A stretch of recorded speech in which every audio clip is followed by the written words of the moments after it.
Hello అత్తమ్మ గారు. చెప్పండి అల్లుడు గారు, బస్ ఎక్కరా? ఎక్కడున్నారు?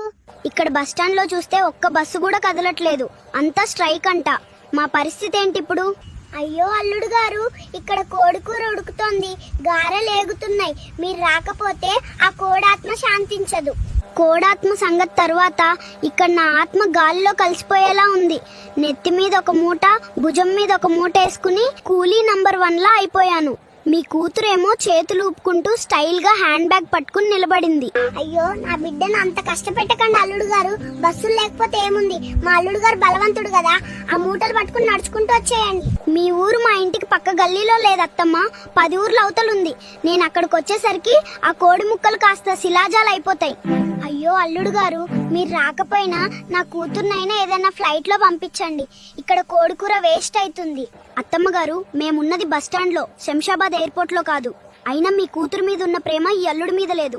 ఆ కోడిని మీరే తినేయండి. Download ShareChat.